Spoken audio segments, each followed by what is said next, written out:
كدالا نظافة ددي هو تنتيني طريق يدا مقالة عنده تاوان بلحدودا اسعلقان ددكيغو آذي داوكو تحيي كدالا نظافة ددي هو تنتيني طريق يدا مقالة عنده تاوان بلحدودا اسعلقان ددكيغو آذي داوكو تحيي runtii caawa habeen taariikhiya waa habeen ku suntan in taariikhda markii ugu horeysay xal loo helay biyaha xalka ama farxalka ama wasakhaysan ee dooxa weyn Hargeysa runtii dhibaatada ugu culus ku hayay habeenkii qiyaas ku dhow ilaa 40 foosto oo biyaha kala duwan ka soo baxa suuqa ku dhici jiray dooxa weyn Hargeysa oo meel kala duwan kaga dhici jiray oo dhibaato culus runtii naga haystay waxaan aad ugu mahadnaqaynaa maayarka caasimadda maayar ku-xigeenka iyo golaha deegaanka cusub in fikir saliima runtii lagu guuleystay in runtii xal markii ugu horeysay taariikhda loo helo in biyahaasi si nidaamsan oo qorshaysan loo ururiyo goobahooda loogu tago loo qaado loo geeyo bulaacad runtii loogu talagalay haddana loo dispoose gareeyo meesha loogu talagalay oo markaa ay gaadiidkii booyadu ay ka qaadaan arrintii hore isla qaadanay dumarkii way soo dhaweeyeen way ka arkaya xaliban hawsha bilownay biyo ku dhow qiyaastoodu 3400 oo litir ay biyaha xal qaadnay caawna waxaan rajaynaynaa in ilaa 7000 meelaha ay gaaraan habeen dambana way ka sii badan doonaan ilaa xaleen wax biyo dooxa ku dhacay ma jiraan waa arrin guul oo farxad leh waxaan ka mid toon ololihii uu maayarku ku baaqay ee dooxa lagu nadiifinay oo lagu guuleystay xashiishkii laga nadiifiyo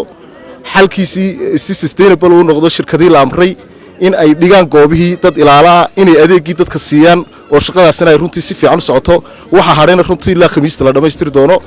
maayarku sidoo ballan qaaday waxaanu rajaynaynaa oo maanta muuqata dariiqeeda aynu haynaa in dooxa weyn uu noqon doono meel loo soo dalxiis tago meel lagu nasto meel lagu shiro meel runtii dadku ay ku lugeeyaan oo lagu ciyaaro ilaahay taasan ka rajaynaynaa anagu waxaan nahay dadkii suuqan ku ganacsanayay ama hawshan caawa laga shaqaynayo hormood ku ahaa sidaa daraadeed annaka qudheeyada dhibaatooyin fara badan bay biyaha nagu hayeen iyo culays bay nagu hayeen arrintaa markii horeysay waxaan kula hadalnay maayarka iyo haddii aan la idmaayo iyo agaasimaha hawshaa markii aan u soo bandhignay dee dhibta iyo culayska nagu hayaan iyo iyaga hawsha laftooda haysatay iyo dhibaatada meeshan ka haysatay dee waxay noqotay laba arrimood oo iswaafaqi karaya arrinkaa maayarku waana soo dhowey maalintii horeysay la kulnay iyo agaasimihuba arrinkaa markii aanu isla jeexjeexnay waxaanu isla bandhignay inaanu systemkan u wada shaqayno oo annakoo dadkii suuqa ahee dee biyaha soo saariyey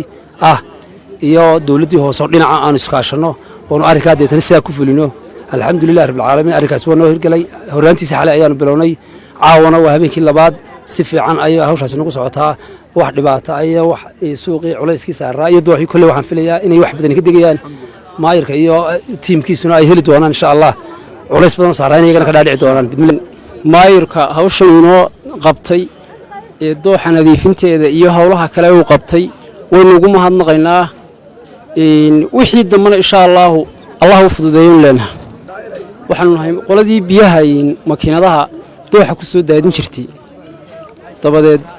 si fiican buu maayarku arrinkii nooga aqbalay wuxuu yidhi maalinta sabtida ii kaalayo xafiiska aynu isugu nimaadno xafiiskii dabeed sidaasaanu ku tagnay shalay annagoo oo dhowr iyo 10 qof ah